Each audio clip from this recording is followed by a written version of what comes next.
I've said it before and I'll say it as many times as it needs saying, okay?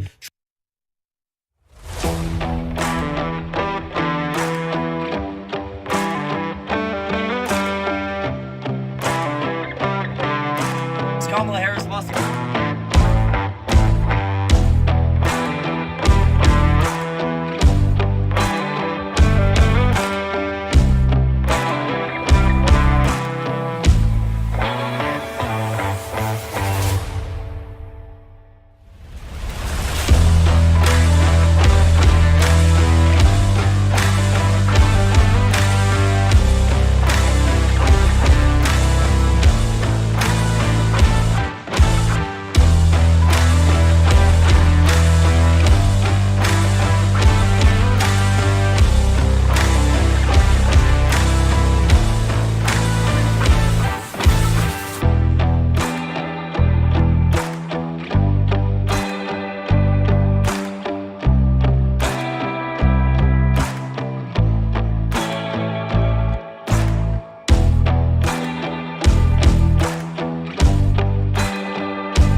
gloire est arrivée.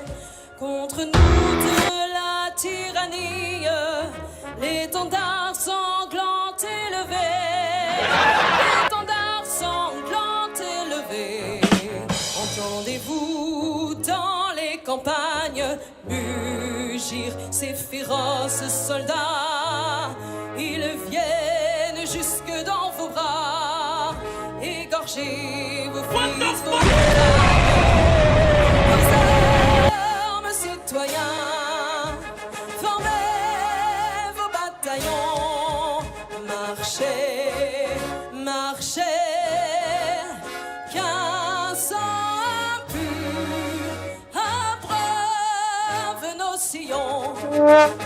Aux armes, citoyens, formons nos bataillons, marchons, marchons, qu'un sang impur abreuve nos sillons. Amour sacré de la patrie, qu'on lui soutient nos ravageurs. Liberté, liberté chérie, combat avec tes défenseurs.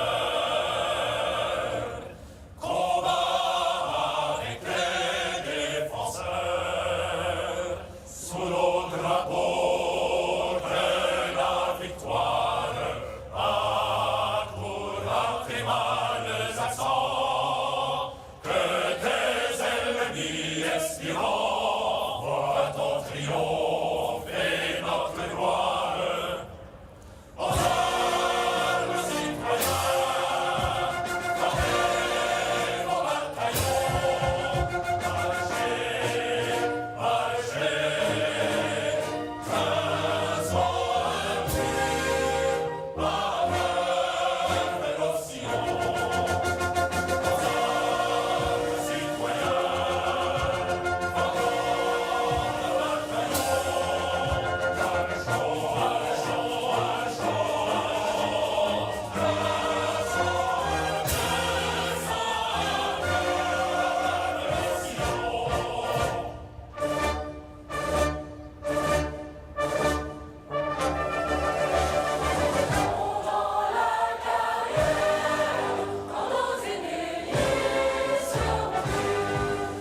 Nous y trouverons la poussière et la trace de leur vertu, et la trace de leur vertu. D'un moins jaloux de leur survivre que de partager leur secret. Nous aurons plus d'orgueil que les vents ou de les suivre.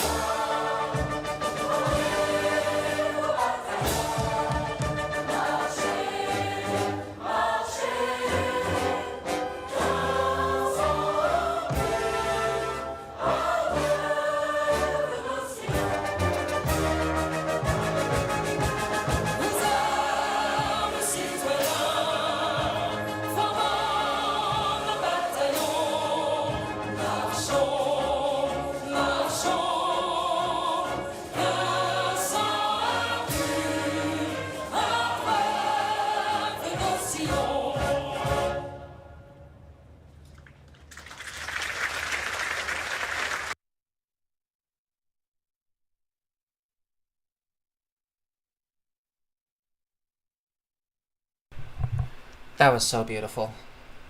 That was so beautiful, the French national anthem it was. Wait, no, go back here. What's up, everybody? Ooh, this is such a old school kind of streamer kind of look. But this is supposed to be my default setup. I don't know. I think it's okay. So, it's time to do a little bit of history. Obviously, today is Happy Thanksgiving Day in the US. Wait, what the frig is this? Why am I open here? Don't want to be open on there. I need the studio thingy. Where was my history? Come on.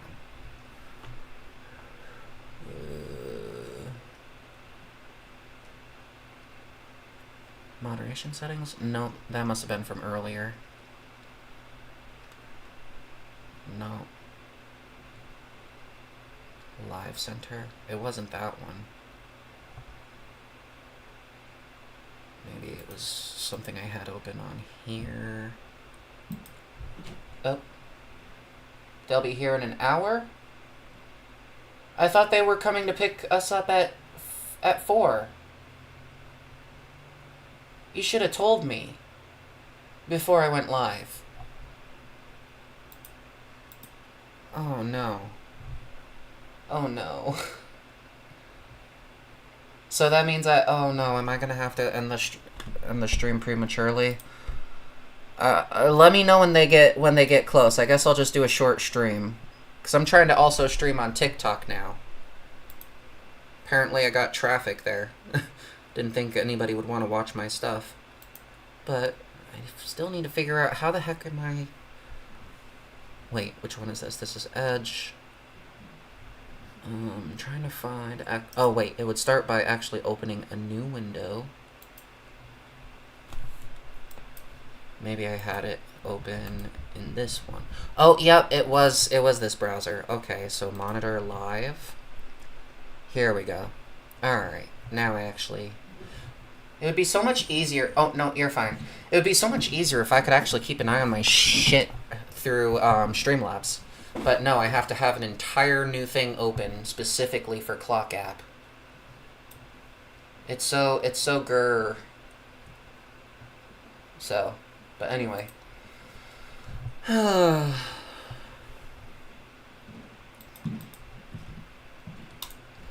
do a short stream, I guess. Let's see. U.S. history. I guess this is a thing. So, the Black Legend, Native Americans, and Spaniards. Wonder what this is going to be like. Hi, I'm John Green, and this is Crash Course U.S. History. No, Stan, that's not going to work, actually. I mean, we're talking about the 16th century today when this was neither united nor states. By the way, this globe reflects the fact that I believe that Alaskan statehood is illegitimate. In fact, we're going to call this whole show U.S. history, but inevitably it's going to involve other parts of the world, and also, not to brag, a small part of the moon. Sorry, we can be a little bit self-aggrandizing sometimes here in America. America. So to begin with history, we're not going to talk about the United States or this guy. We're going to talk about the people who lived here before any Europeans showed up.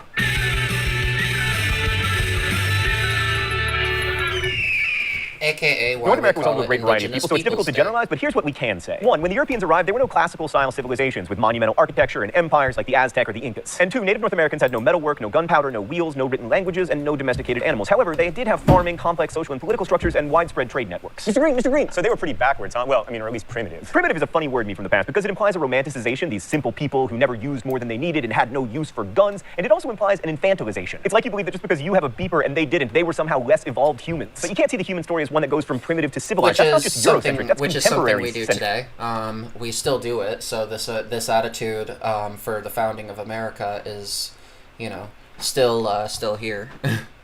You know, that those other cultures, they're inferior to ours, and the people coming in, well, we need to deport them because, you know, welcome to America.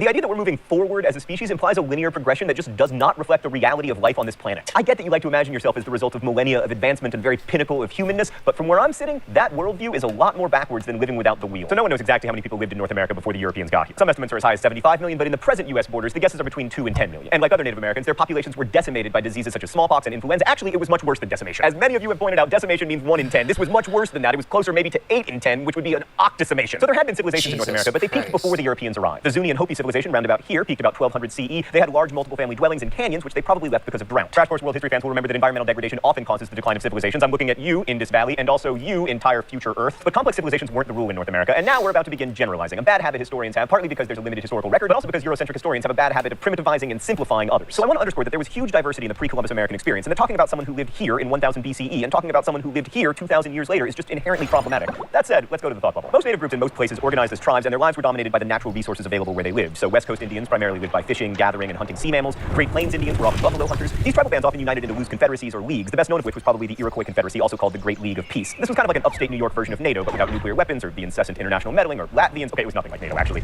Religion usually involved a vibrant spiritual world with ceremonies geared toward the tribe's lifestyle. Hunting tribes focused on animals, agricultural tribes on good harvests, and most Indian groups believed in a single creator god who stood above all the other deities, but they weren't monotheistic in the way that Christians who came to the New World were. American Indians also saw property very differently from Europeans. To First Peoples, land was a common resource that village leaders could assign families to use, but not to own, and most land was seen as common to everyone. As Black Hawk, a leader of the Sauk tribe, said, "The Great Spirit gave it to his children to live upon and cultivate as far as necessary for their subsistence, and so long as they occupy and cultivate it, they have a right to the soil." Thanks, Thought Bubble. So many of us tend to romanticize American Indians as being immune from greed and class, but in fact there were class distinctions in Indian tribes. Rulers tended to So what about that? not to own, and most land was seen as common to everyone. As Black land was a common resource that village leaders could assign families to use, but not. American Indians also saw property very differently from Europeans. To First Peoples, land was a common resource that village leaders could assign families to use, but not to own, and most land was seen as common to everyone. As Black Hawk, a leader of the Sauk tribe, said, "The Great Spirit gave it to his children to live upon and cultivate as far as necessary for their subsistence, and so long as they occupy and cultivate it, they have a right to the soil." Thanks. That actually sounds pretty valid, pretty based actually. To if you're not going to use the land, you don't get to keep it. These days, you got land held as an investment. Like, for example, if I ever get to a point where I can buy myself a small plot of land, it would literally be just to build a hideout where I can wait out like the impending 4-year fascism that we're going to be dealing with. Thanks, Thought Bubble. So many of us tend to romanticize American Indians as being immune from greed and class, but in fact there were class distinctions in Indian tribes. Rulers tended to come from the same families, for instance. That said, wealth was much more evenly distributed than it was in Europe. And while most tribal leaders were men, many tribes were matrilineal, meaning that children became members of their mother's family. Also, women were often important religious leaders. Women also often owned dwellings and pools, although not land, because again, that idea did not exist. Also, in many tribes, women engaging in premarital scoodly pooping wasn't taboo. In general, they were just much less obsessed with female chastity than Europeans were. I mean, I will remind you, the first English settlement in America was called Virginia. The idea that Native Americans were noble savages, somehow purer than Europeans and untouched by their vices, is not a new one. Like some of the earliest Europeans saw the Indians as paragons of physical beauty and innocent of Europeans' worst characteristics. But for most Europeans, there was little noble about what they saw as pure Indian savagery. I mean, Indians didn't have writing, they suffered from the terrible character flaw of being able to have sex without feeling ashamed, and most importantly, they weren't Christians. The Spanish were the first Europeans to explore this part of the world. Juan Ponce de Leon arrived in what is now Florida in 1513 looking for gold in the fabled Fountain of Youth. In 1521, he encountered a Calusa Brave's poison-tipped arrow and died before discovering that the Fountain of Youth is, of course, delicious Diet Dr. Pepper.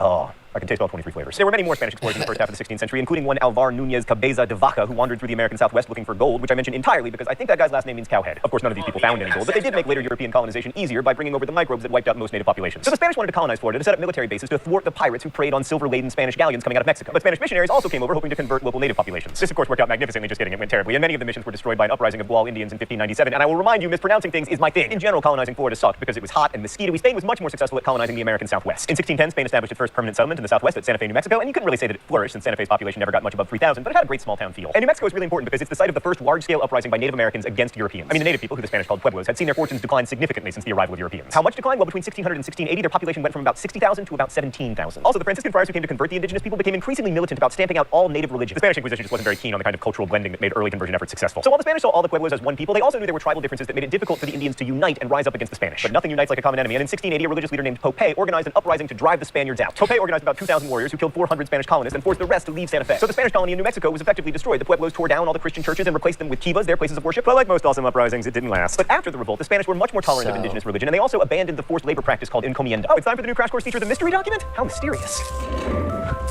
The rules here are simple. I read and attempt to identify the mystery document. If I am right, I do not get shocked by this shock pen, and if I am wrong, I do. Okay, what do we have here? The Indians were totally deprived of their freedom and were put in the harshest, fiercest, most horrible servitude and captivity, which no one who has not seen it can understand. Even beasts enjoy more freedom when they are allowed to graze in the fields, but our Spaniards gave no such opportunity to Indians and truly considered them perpetual slaves. I sometimes came upon dead bodies on my way, and upon others who were grasping and moaning in their death agony, repeating, "Hungry, hungry." And this was the freedom, the good treatment, and the Christianity the Indians received.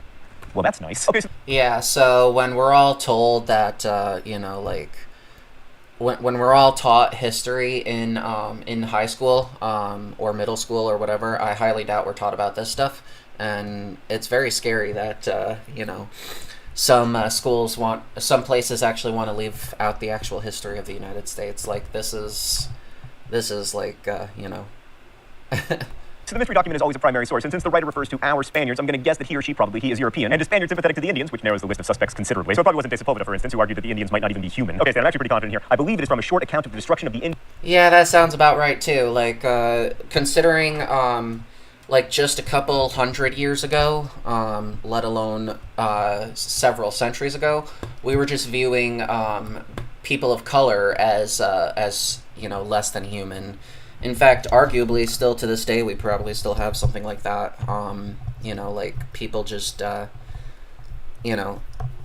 like today, like even like the people supporting, Trump who are, who happen to be black. Like there was this one guy who mentioned that he had encountered another Trump supporter who was white, who literally said to him, "Thank you, but it's just a vote. You'll never be MAGA," or something to that effect. I don't remember how it's what it's like, but it's like, yeah. Are we are we going to continue? Are people going to continue learning this stuff in school, considering the current environment that we're actually going down? The anti-education environment. Indies by Bartolome de las Terrifying Casas. stuff, guys. Oh, dang it! Oh, Stan just told me I have the author right, but the book wrong. It's a history of the Indies. Of course you I didn't hate know. shocks, both literal and metaphorical. So we focused a lot on the brutality of the Spanish toward the Indians, but at least one Spaniard, de las Casas, recognized that his countrymen were terrible. This realization is a good thing, obviously, but it leads us to one of the big I'm problems on when it comes to studying this TikTok, time and place. guys. The Black Legend is the tale that the Spanish unleashed unspeakable cruelty on the Indians. Now that tale is I'm true, on but that idea TikTok. was used by later settlers, especially So the I'm English, to going to justify go their ahead and own self. minimize Like part this. of the reason they needed to expand their empire was to save the Indians from the awful Spanish. But were the English so much better? Yeah, probably not. As we mentioned at the beginning of today's episode, American Yeah, I Indians don't didn't need- have writers, I don't so we need don't my have stream records of getting their taken perspective. down. Now some Europeans, like de las Casas, were critical of the Spaniards, but most considered the Indians heathens and implied or even outright said that they deserved whatever horrible things befell them. So at the beginning of our series, I want to point out something that we need to remember throughout. One of the great things about American history is that we have a lot of written sources. This is the advantage of the U.S. coming onto the scene so late in the game, historically wait, speaking. I Every can story actually we hear move comes it from a onto certain the point other of view, and we screen always and need to then remember just who keep is it off speaking, of why they are speaking, and this especially screen, which so voices I go can keep an eye unheard on and it. why. Thanks for watching. What am I'll see you I next doing? week. Crash Course is produced and directed by Stan. So yeah, that's that first video. This one, let's see, what is Thanksgiving? Colonizing America. Oh, this one's probably, Hi, I'm John Green. This is Crash Course U.S. History, and today we're going to tell the story of how a group of plucky English people see what struck a this is blow for like. religious freedom and founded the greatest, freest, and fattest nation the world has ever seen. These Brits entered a barren land containing no people and quickly invented the automobile, baseball, and Star Trek, and we all lived happily ever after. Mr. Green, if it's really that simple, I am so getting an A in this class. Oh, me from the past. You're just a delight.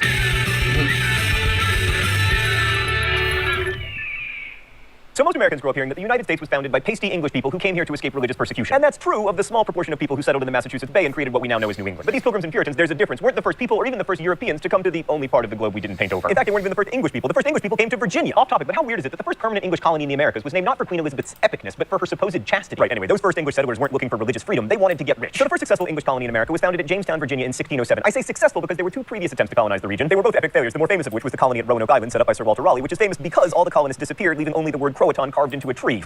Jamestown was a project of the Virginia Company, which existed to make money for its investors, something it never did. The hope was that they would find gold in the Chesapeake region like the Spanish had in South America, so there were a disproportionate number of goldsmiths and jewelers there to fancy up that gold, which of course did not exist. Anyway, it turns out that jewelers disliked farming, so much so that Captain John Smith, who soon took over control of the island, once said that they would rather starve than farm. So in the first year, half of the colonists Wow. died. 400 replacements came, but by 1610, after a gruesome winter called the Starving Time, the number of colonists had dwindled to 65. And eventually word got out that the New World's one-year survival rate was like 20%, and it became harder to find new colonists. But in 1618, the Virginia Company hit upon a recruiting strategy called the headright system, which offered 50 acres of land for each person that a settler paid to bring over. And this enabled the creation of a number of large estates, which were mostly worked on and populated by indentured servants. Indentured servants weren't quite slaves, but they were kind of temporary slaves, like they could be bought and sold, and they had to do what their masters commanded. But after 7 to 10 years of that, if they weren't dead, they were paid their freedom dues, which they hoped would allow them to buy farms of their own. Sometimes that worked out, but often either the money wasn't enough to buy a farm, or else they were too dead to collect it. Even more ominously, in 1619, just 12 years after the founding of Jamestown, the first shipment of African slaves arrived in Virginia. So the colony probably would have continued to struggle along if they hadn't found something that people really loved: tobacco. Tobacco had been grown in Mexico since at least 1000 BCE, but the Europeans had never seen it, and it proved to be kind of a thank you for the smallpox, here's some lung cancer gift from the natives. Interestingly, King James hated smoking. Yeah, that's kind of an ironic gift to give us.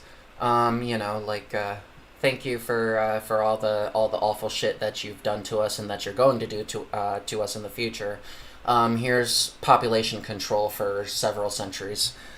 Kind of based, kind of red-pilled. called it a custom loathsome to the eye and hateful to the nose, but he loved him some tax revenue, and nothing sells like drugs. By 1624, Virginia was producing more than 200,000 pounds of tobacco per year. By the 1680s, more than 30 million pounds per year. Tobacco was so profitable that colonists created huge plantations with very little in the way of towns or infrastructure to hold the social order together, a strategy that always works out brilliantly. The industry also structured Virginian society. First off, most of the people who came in the 17th century, 3/4 of them were servants. So Virginia became a microcosm of England, a small class of wealthy landowners sitting atop a mass of servants. That sounds kind of dirty, but it was mostly just sad. The society was So wait, isn't that basically just feudalism? microcosm of England, a small class of wealthy landowners sitting atop a mass of servants. That sounds kind of dirty. And when was this? order together, a strategy that always works out brilliantly. The industry also structured Virginian society. First off, most of the people who came in the 17th century, 3/4 of them were servants. So Virginia became a 17th century. So that's like the 1600s. microcosm Yeah, of that England, a sounds small about class right. of wealthy landowners sitting atop a I don't mass think of servants. capitalism was a thing yet. Wait. When was capitalism invented?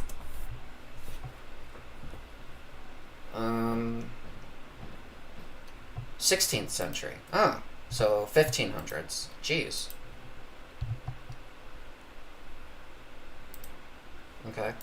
That sounds kind of dirty, but it You was learn mostly something just new every day. sad. The That's society the was whole also point of the overwhelmingly stream. male because male servants were more useful in the tobacco fields. They were the greatest proportion of immigrants. In fact, they outnumbered women 5-1. The women who did come over were mostly indentured servants, and if they were to marry, which they often did because they were in great demand, they had to wait until their term of service was up. This meant delayed marriage, which meant fewer children, which further reduced the number of females. Life was pretty tough for these women, but on the upside, Virginia was kind of a swamp of pestilence, so their husbands often died. And that created a small class of widows or even unmarried women who, because of their special status, could make contracts and own property, so that was good, sort of. Okay, a quick word about Maryland. Maryland was the second Chesapeake colony, founded in 1632, and by now there was no messing around with joint stock companies. Maryland was a proprietorship, a massive land grant to a single individual named Cecilius Calvert. Calvert wanted to turn Maryland into like a medieval feudal kingdom to benefit himself and his family, and he was no fan of the representational institutions that were developing in Virginia. Also, Calvert was Catholic, and Catholics were welcome in Maryland, which wasn't always the case elsewhere. Speaking of which, let's talk about Massachusetts. wait, he Jamestown wanted was the to first turn English colony, but Maryland Bedford was Catholic, feudal? a medieval feudal kingdom. Maryland was a proprietorship, a massive land grant to a single individual named Cecilius Calvert. Calvert wanted to turn Maryland into like a medieval joint stock companies. Maryland was a proprietorship, a massive land grant to a single individual named Cecilius Calvert. Calvert wanted to turn Maryland into like a medieval feudal kingdom to benefit himself and his family, and he was no fan of the representational institutions that were developing in Virginia. Also, Calvert was Catholic, and Catholics were welcome in Maryland, which wasn't always the jeez. case elsewhere. Speaking of which, let's talk about Massachusetts. So Jamestown might have been the first English colony, but Massachusetts Bay is probably better known. This is largely because the colonists who came there were so recognizable for their beliefs and also for their hats. That's right, I'm talking about the Pilgrims and the Puritans. And no, I will not be talking about Thanksgiving. Is a lie. I can't help myself, but only to clear up the difference between Pilgrims and Puritans and also to talk about Squanto. God, I love me some Squanto. Let's go to the thought bubble. Most of the English men and women who settled in New England were uber Protestant Puritans who believed the Protestant Church of England was still too Catholic-y with its kneeling and incense and extravagantly hatted archbishops. The particular Puritans, who by the way did not call themselves that, other people did, who settled in New England were called Congregationalists because they thought congregations should determine leadership and worship structures, not bishops. The Pilgrims were even more extreme. They wanted to separate more or less completely from the Church of England. So first they fled to the Netherlands, but the Dutch were apparently too corrupt for them, so they rounded up investors and financed a new colony in 1620. They were supposed to land in Virginia, but in what perhaps should have been taken as an omen, they were blown wildly off course and ended up in what's now Massachusetts, founding a colony called Plymouth. While still on board their ship, the Mayflower, 41 of the 150 or so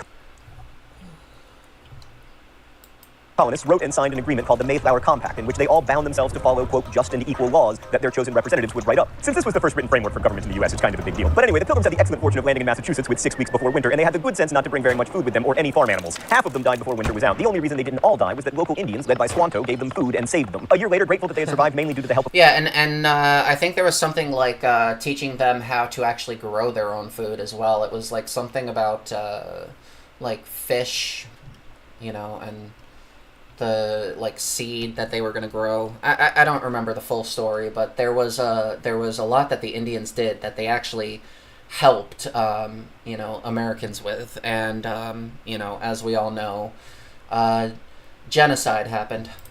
an alliance with the local chief Massasoit, because the Indians had taught them how to plant corn and where to catch fish. The Pilgrims held a big feast, the first Thanksgiving. Thanks, Thought Bubble. And by the way, that feast was on the fourth Thursday in November, not mid-October, as is celebrated in some of these green areas we call not America. Anyway, Squanto was a pretty amazing character, and not only because he helped save the Pilgrims. He found that almost all of his tribe, the Patuxet, had been wiped out by disease, and eventually settled with the Pilgrims on the site of his former village, and then died of disease, because it is always ruining everything. So the Pilgrims struggled on until 1691, when their colony was subsumed by the larger and much more successful Massachusetts Bay Colony. The Massachusetts Bay Colony was started in 1629 by London merchants who, like the founders of the Virginia Company, hoped to make money. But unlike Virginia, the board of directors relocated from England to America, which meant that in Massachusetts they had a greater degree of autonomy and self-government than they did in Virginia. Social unity was also much more important in Massachusetts than it was in Virginia. The Puritans' religious mission meant that the common good was at least at first put above the needs or the rights of the individual. Those different ideas in the North and South about the role of government would continue until now. Oh god, it's time for the mystery document?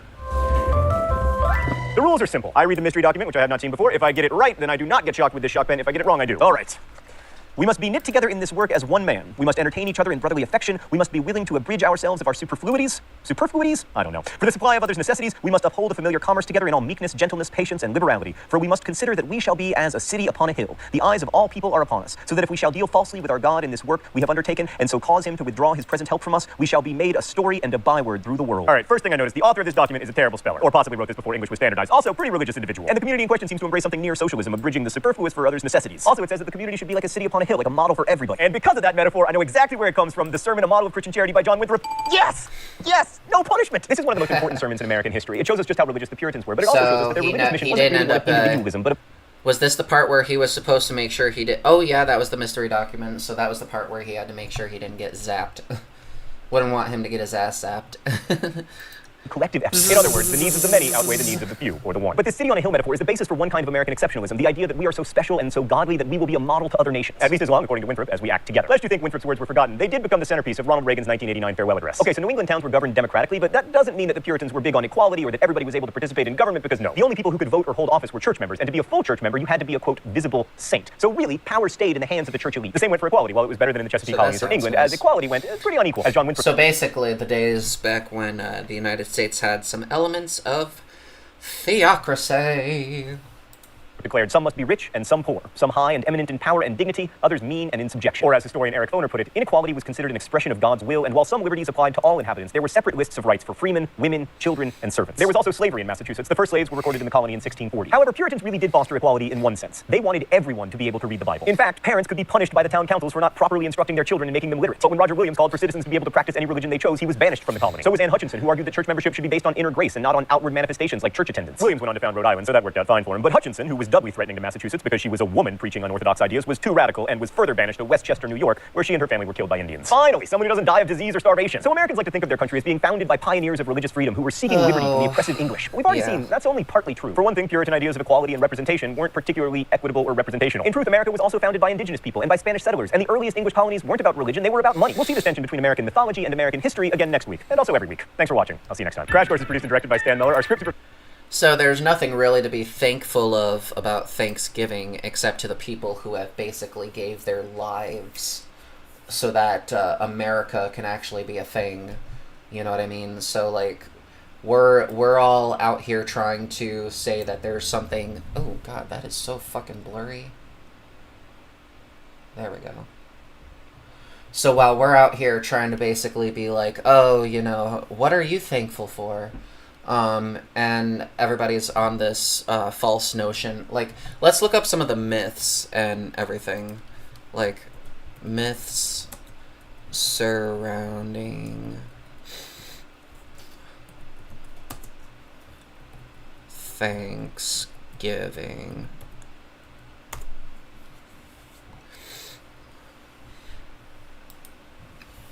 Alright, so four myths about the first Thanksgiving. You may have some misconceptions about the first Thanksgiving. That is the fairy tale-like story of pilgrims and Native Americans supposedly breaking bread together in what has falsely been propagated as a welcome ceremony for English colonists. Hang on a second. Let me shrink my camera real quick so you can see what I'm reading. Alright. There was a real-life event in 1621 from which the story grew, a 3-day gathering by English colonists to mark a successful harvest, and members of the Wampanoag tribe were in attendance, but many have repeated the tale of omitting important historical context or falsely detailed its events. To err on the side of facts, consider these 4 vignettes from Snopes' trove of historical research. So let's see if there's any of these... Let's see if there's any of these that I fell victim to. Well, I don't know. At least not by the... I can't tell by the headlines, so let's just read through them. The Pilgrims didn't land at Plymouth Rock. Oh, wait. That might be the one that I... The English colonists who would end up at the center of Thanksgiving folklore never mentioned the famed rock when they recalled their first stepping foot on North America. In fact, they were known references to the rock until more than a century later. There were no known references to the rock until more than a century later. Oh, wow, really? I guess that's something I fell for. Huh.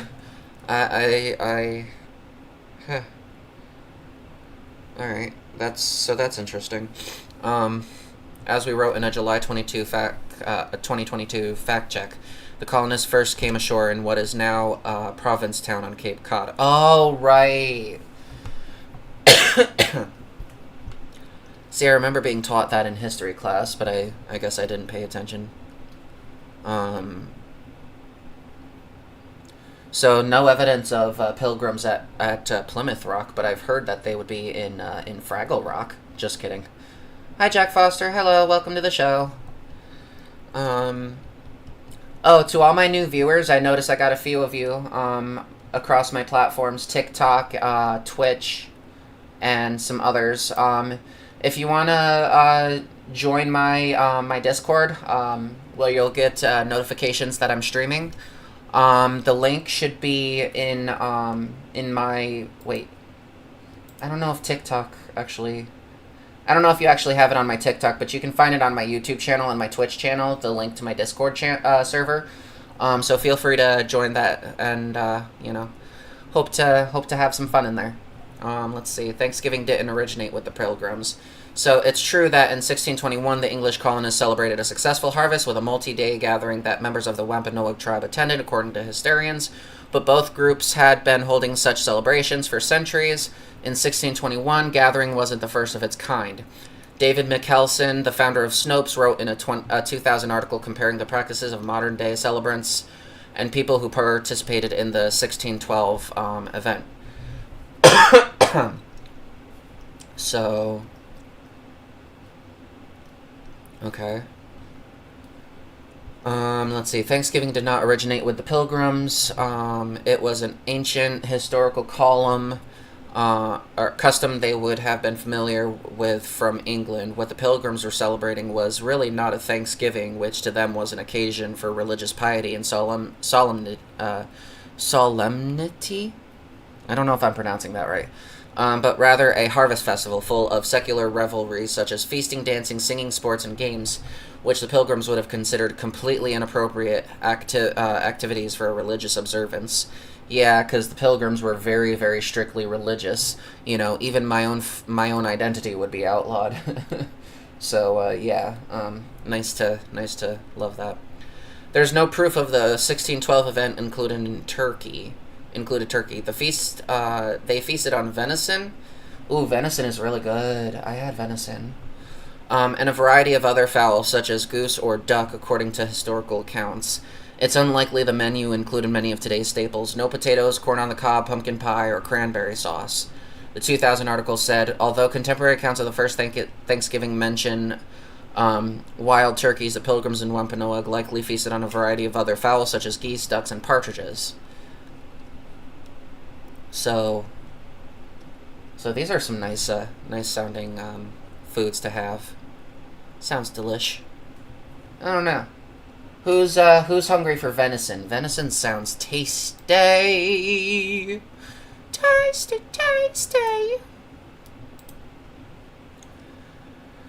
Oh, let's see.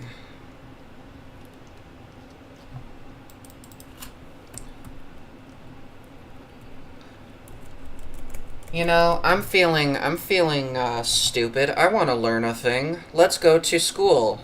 Ready? We're gonna go to Prager University. I want to see if they did anything about Thanksgiving. I'm feeling oh, yep, of course. They always do.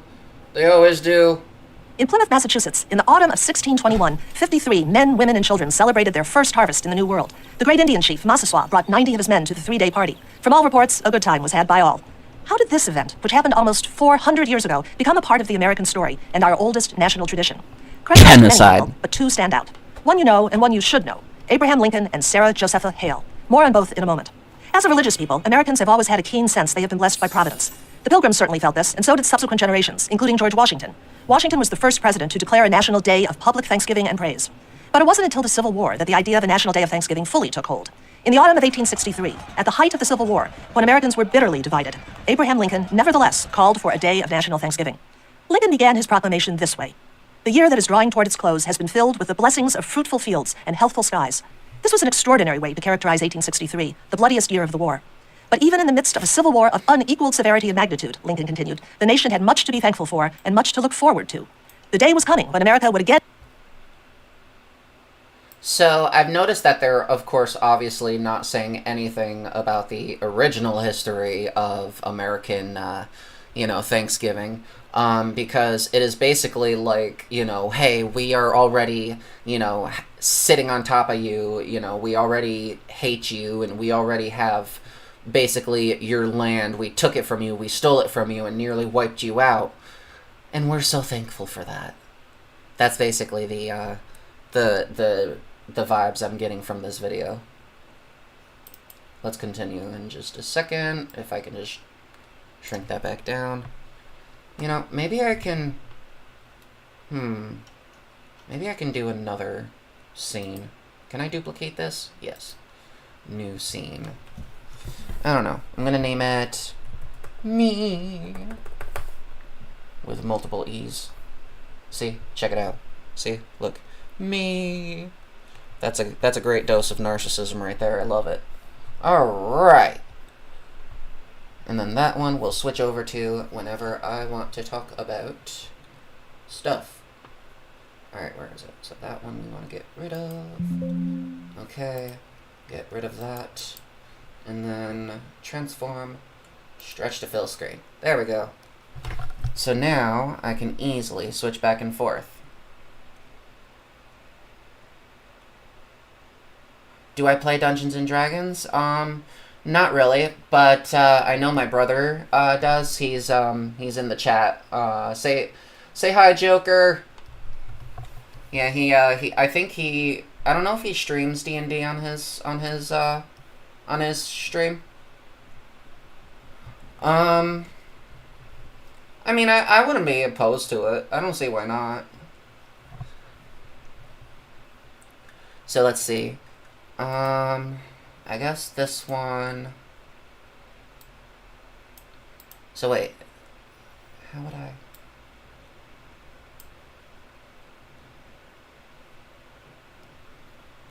Would a Star Wars Evil D&D campaign maybe interest you to join? It's a political strategic theme. I suppose. My politics, I don't know if they would be relevant, but yeah. Alright, let me make sure this is perfectly stretched to fit screen. Thursday bi-weekly, 1 p.m. to 4 p.m. Oh, that sounds cool. When's your next game? My brother would have to show me how to do it. And be united and experience, as Lincoln put it, a large increase of freedom. Oh, It was a thank you. profoundly hopeful message, reminding Americans of their nation's capacity for renewal. Lincoln's decision to call for a national Thanksgiving came at the urging of a far-sighted and persistent magazine editor who believed such a celebration would have a deep moral influence on the American character. Her name was Sarah Josepha Hale. More than any single person, she is the reason we celebrate Thanksgiving today. By the 18th... She's the reason we celebrate Thanksgiving. So, I don't see why he wouldn't have a wouldn't have a problem with it. Yeah. Hard to hear a little? Let's see. My webcam audio input. Wait. Let's see. Wait, I think that's all the way... Yeah, that's all the way up. Maybe I need to decrease my... Wait, I just noticed something. 1940s, many Oh, no, that does play. Okay. Oh, it was the video clip? Oh, yeah. states had established an annual day of Thanksgiving, but the date varied widely from state to state. Hale saw the value of a day in which the entire nation celebrated as one. For 2 decades, she conducted a campaign to consolidate public support for her idea. As the See, this is such basically propagandized like they're trying to essentially whitewash the history of what happened, like as we all know, the let's see, what was this one? I don't think I read this one. Believing Thanksgiving to be a holiday that began simply with Native Americans and English colonists peacefully breaking bread together. Oh, no, wait. Yeah, and English colonists peacefully ignores crucial historical context of the era, that is, the era's genocide and displacement of indigenous people with colonists' arrival. So, David Silverman, professor, blah, blah, blah. Okay, so... Yeah, so, I just wish people would be more honest. Like, we like, the United States is not the best country in the world. It sure as hell has its history. My politics, basically my politics are that, everyone should, like, be treated equally. Like, everyone should, have equal rights and everything. Healthcare, blah, blah, blah, this and that. It's like, nobody should, like, I find it completely ridiculous that someone could go bankrupt just because they got sick. What the fuck? Who does that? Like no other country I think that is developed actually does that. You know, basically saying that, oh, you're sick, well, I'm gonna charge you $3,000 for a damn procedure. Like, that is so, like, only in America, guys. Only in the U.S. of good old A. Influential editor of one of the most popular periodicals of the 19th century. Year after year, she wrote columns making the case for the holiday. She published fiction and poems with a Thanksgiving Day theme, and she offered her readers recipes for traditional Thanksgiving dishes, such as roast turkey and pumpkin pie. And by the way, she also wrote the nursery rhyme, Mary Had a Little Lamb. Presidents Zachary Taylor, Millard Fillmore, and Franklin Pierce, to whom she had written letters. Let's see if I can do the actual song. Mary. Yeah, basically. I'm about as far left as you can get before you get to tanky. So yeah, I don't like tankies. That's my line there. So, let's see. Let's see if I can figure out a thing. Mary had a little lamb. Mary not founded. Mary found. Wait. Mary pasta. Tomorrow. Yeah, that's fine. I don't mind it. We could do a campaign tomorrow. Or discuss the campaign.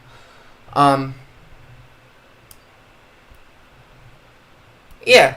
Do you have, like, my Discord link is on the, Streamlabs, Discord thingy.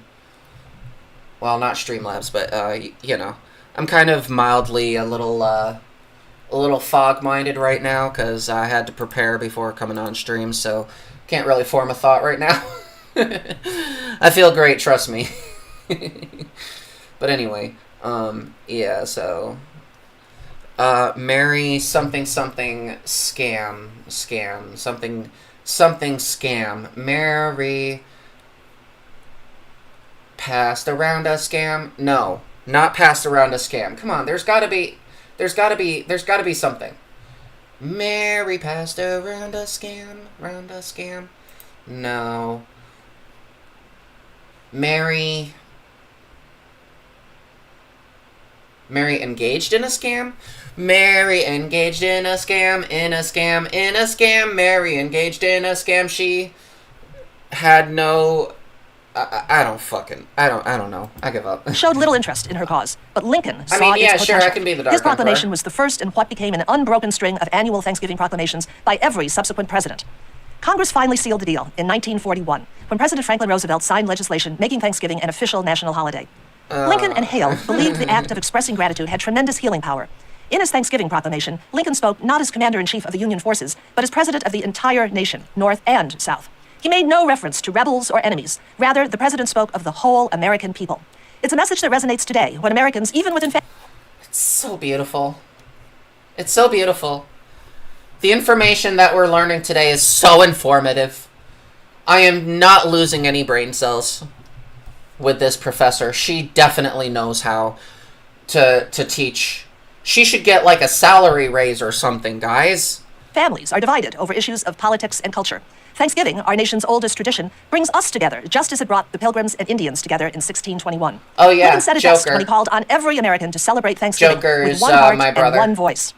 Thanksgiving gives us a moment to focus on the blessings of being Americans, on the prosperity, security, and freedom we enjoy. If Lincoln could focus on these blessings in the middle of the Civil War, we should certainly be able to do so today. Here's a suggestion. At this year's Thanksgiving table, ask everyone to spend a minute to say what they are grateful for. I suspect you'll find your guests will have a long and eloquent list, and if they don't, you can help them out. What am Suggest I this- grateful for? Let's see. I'm grateful for the fact that I live in a time where I can be myself, even if those times are actually trying ahead. And I am grateful for the fact that there is a decent community of anti-fascists that are going to stand up to make absolutely sure that dipshit in chief does not does as little damage as possible to the LGBT community. Because as we all know, nobody should have to put their lives on hold because society decided we should not have the right to exist. I personally see absolutely nothing wrong with that. I think it's a very good thing, actually, if I'm being honest, that we live in this time, and I hope to force these people into the past in the future. The fight is never over, of course. We all know this. They may have won for the next 4 years, but we still have a midterm in a couple of years, so we can make absolutely sure these it's a world to be grateful for. I love Antifa. I love anti-fascists. Start with family, friends, and living in the freest country in the world. After all, if we don't give thanks, what's the point of Thanksgiving? I'm Melanie Kirkpatrick, Senior Fellow at the Hudson Institute and author of Thanksgiving, the holiday at the heart of... You know what I'm thankful for? I'm thankful for Schadenfreude. Everybody who voted for fascism, like, I'm going to vote this way because I think, like, if you have a uterus, your place is barefoot and pregnant in the kitchen.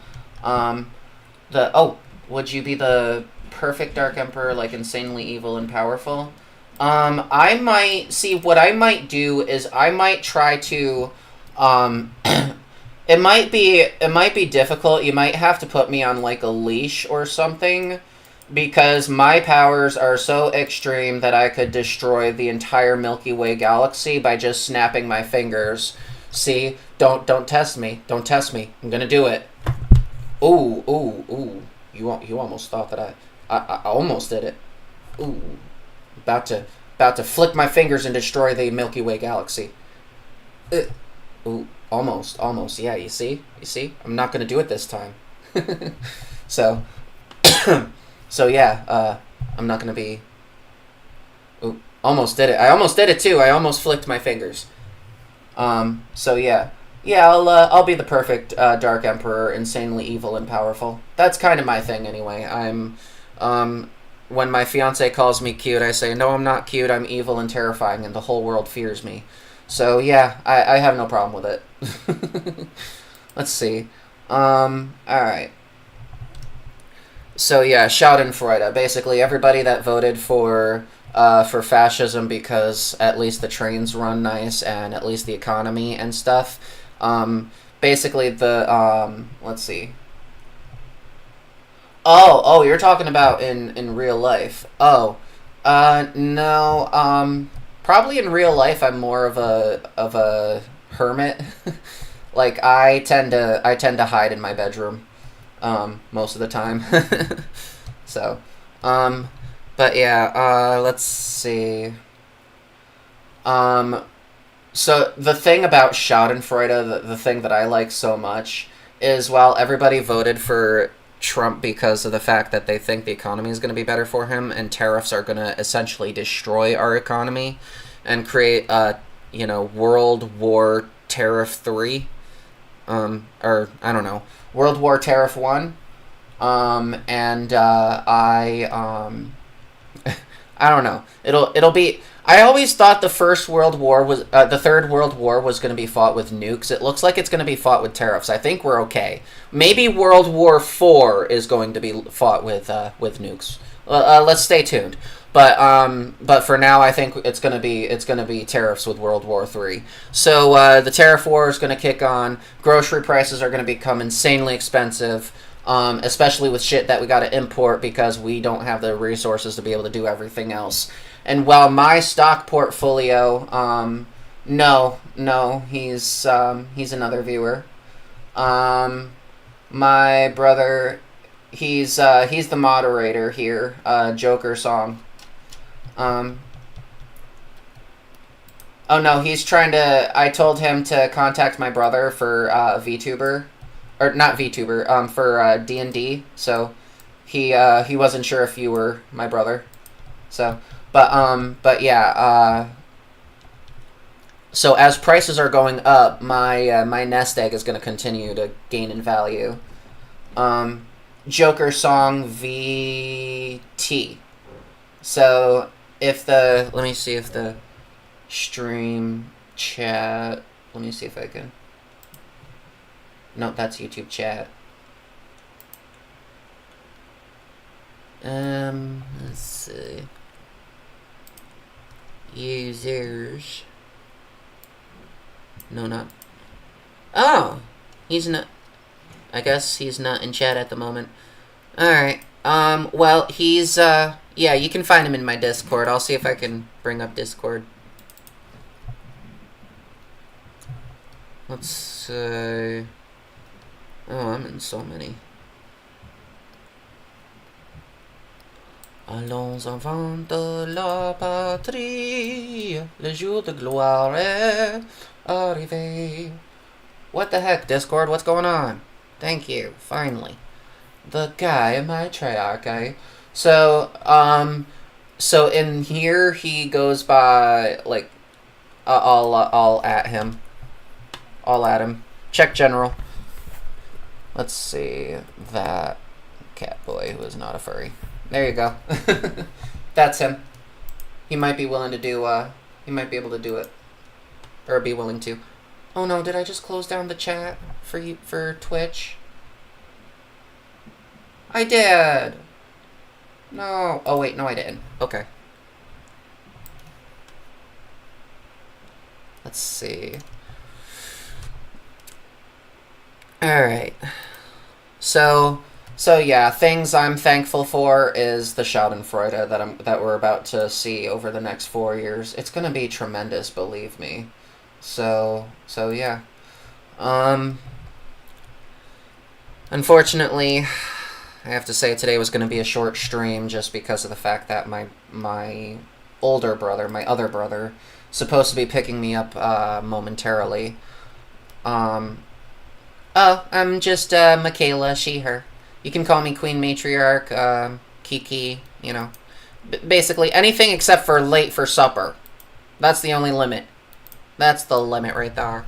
Alright, let's see.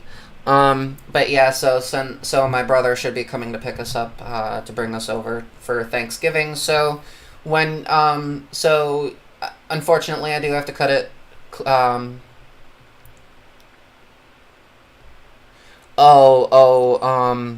I'm a 90s baby. I'm like 94. I'm basically I'm older than Google. Yeah, no, that's fine. Basically, I was born 2 years before Google. No, not 2 years. 4.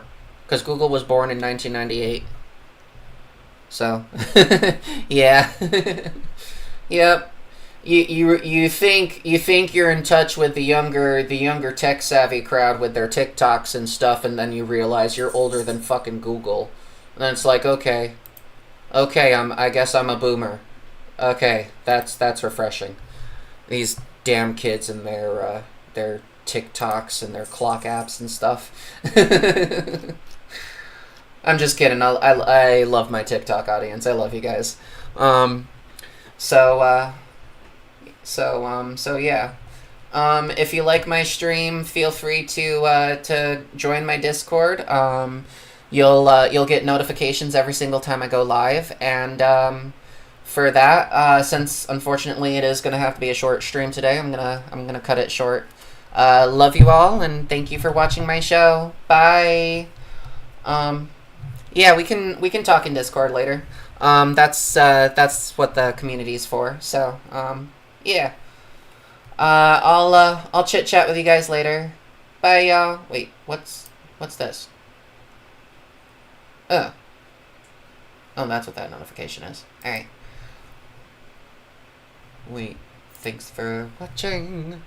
I'm going to go ahead and put on La Marseillaise.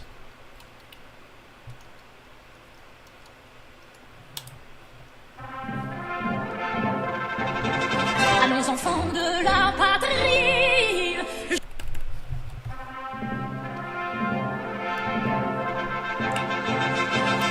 À nos enfants de la patrie, le jour de gloire est arrivé.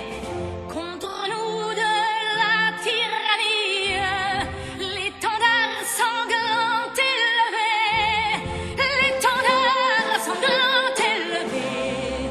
Entendez-vous dans les campagnes mugir ces féroces soldats?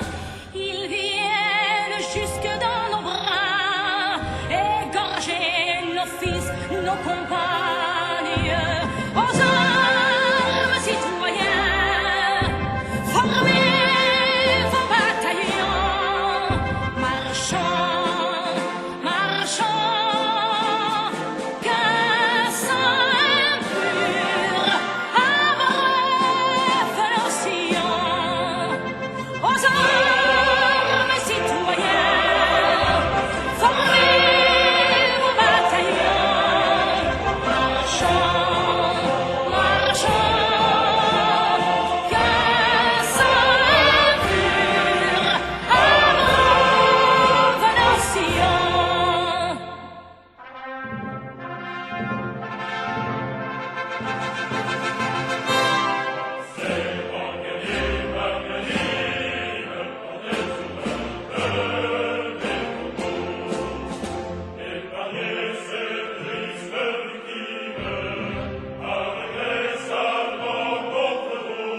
cri de la patrie.